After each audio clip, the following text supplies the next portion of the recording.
সাবিত্রী রান্নাঘরে আপনাদের সবাইকে স্বাগত। আমার আজকের রেসিপি আলু দিয়ে মাটনের ঝোল। মাটন নিয়েছি, পেঁয়াজ নিয়েছি, আলু আছে। বাকি মশলাগুলো আমি রান্না করতে করতে দেখিয়ে দেব। এটা সর্ষের তেলে হবে। আলু ভেজে নিচ্ছি।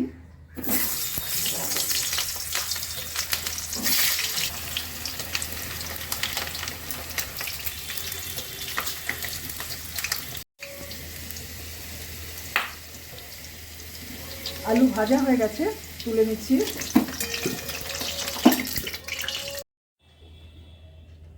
জিরে ফোড়ন করছি, গরম মশলা দিলাম, তেজপাতা দিলাম,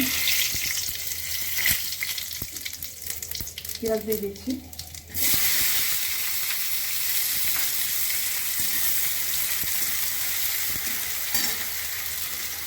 রসুন দিচ্ছি,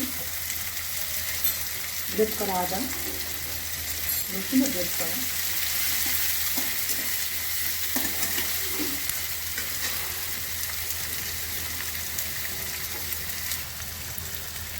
নুন দিয়ে দিচ্ছি,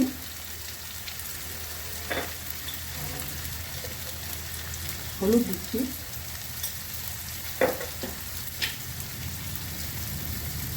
জিরে গুঁড়ো,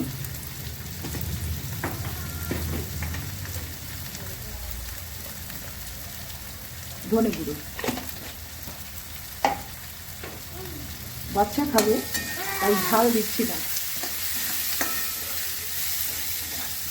ঝাল একদম খেতে পারে না। যদি কাঁচা লঙ্কাও দিই দুটো, তাও খেতে পারবে না, বলবে দিদা খুব ঝাল লাগছে, খেতে পারছি না। দুটো টমেটো দিচ্ছি,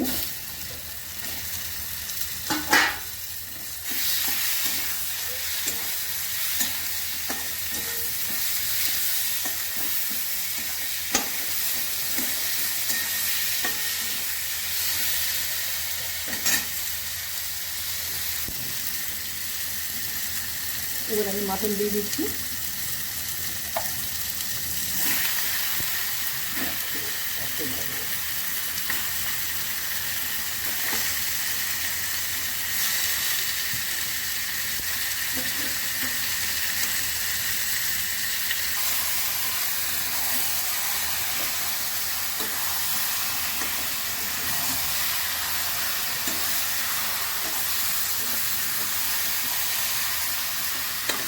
বাচ্চারা যেমন পছন্দ করবে ঠিক সেইভাবেই করতে হবে।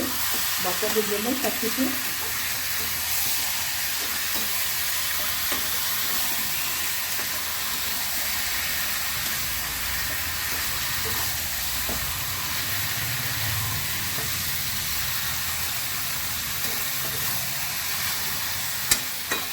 চর্বি খেতে ভালোবাসে, সেই জন্য চর্বি দিয়েছে।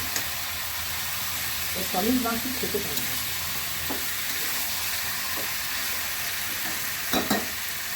এটা আস্তে আস্তে গলবে, এত বড় আছে।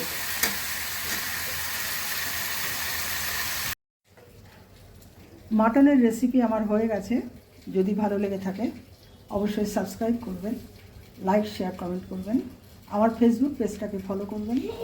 আপনারা সুস্থ থাকুন, ভালো থাকুন। ভিডিওটা এখানেই শেষ করছি।